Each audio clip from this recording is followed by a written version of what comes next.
there, friends. Rebecca here, the Dragon Librarian from Farmington Community Library. And Brill and I are here today to talk to you about a book that we read that we absolutely think is so fantastic and incredible and amazing. And I'm really excited to be able to share it with you because I hope it will be something that you want to read as well. So the book that I'm talking about is Finally Seen by Kelly Yang. Now, this is an author that I didn't know she wrote this new book. One of my librarian friends and coworkers told me about it and put it on my radar. But I've read some of her previous works and absolutely loved them. So when I learned that it was her that had written this book, I was very, very excited and could not wait to get into it. So this book is a really sweet story of a girl named Lena who has grown up living with her grandmom in Beijing, in China. Now, her parents, her mom and dad, and her youngest sister are living in America. They left when Lena was really young, and they have been sending her postcards and things like that all the time. So even though they're still in contact with her, she still feels disconnected, especially since at school in China, everybody teases her for being left behind. So when when she finally talks to her mom and dad and they let her come over to America, she's so excited because she knows all the amazing stuff that her parents have told her about. They live in this big, beautiful house in Los Angeles and just all this amazing stuff. Well, when she gets there, she finds out that some of the stuff her parents have told her is not exactly true. So they don't live in the big, beautiful house. They live in an apartment and they have some back rent that is due because of the pandemic. So you're dealing with things like the pandemic that happened and people were out of work and got behind on their bills. And that is what happened with Lena's parents. So they have to owe all this money. Her mom has a really great plan to try to get some extra money to pay back.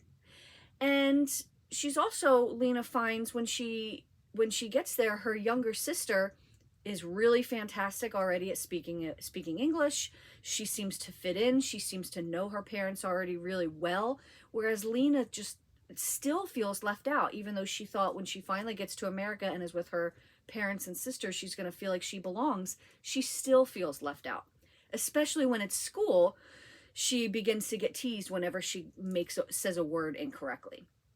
So things are not going the way that she had planned when she came over here. She misses her grandmom that she grew up with in China, and it's just not the way she thought it would be. But then at school, she discovers this graphic novel written by an Asian author who details their experience about being an immigrant and coming to the US. And Lena can't believe how much her eyes are opened because of this. She feels seen, she feels represented, she feels like she's not alone for the first time.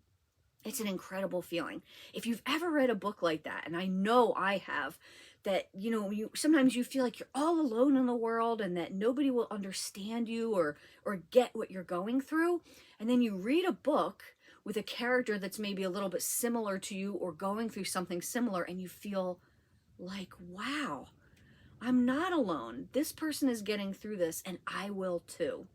And that is exactly what Lena feels like when she is reading this graphic novel. So she starts to get better with her English. Things start to improve a little bit.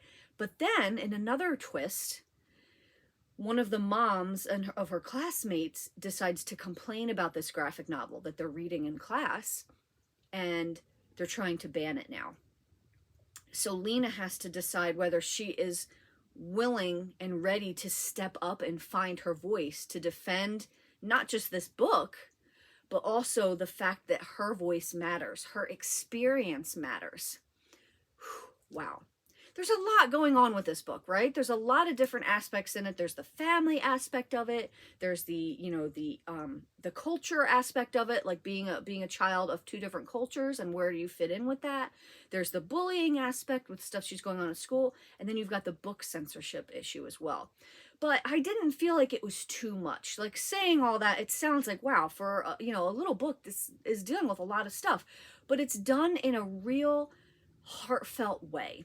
I never felt like it was over the top or too much, or that there's too much going on, or that I couldn't keep up emotionally. No. I loved Lena. I loved her family, her hardworking mom and dad, her little sister that even though sometimes gets under her skin is still amazing. I loved all these characters and I just really wanted to see them thrive and be happy. And this book is beautifully written. Like I said, Kelly Yang is just, she's a fantastic author. If you haven't read other works by her, highly recommend it. And if you haven't read stuff by her, give this one a shot first because it's absolutely phenomenal. Finally seen. Well, that's what we've got for you guys today. I hope that this book sounds really awesome and interesting and fun. If so, please feel free to come check it out from Farmington Community Library. And also, thank you so much for watching today, friends, and have a wonderful rest of the day.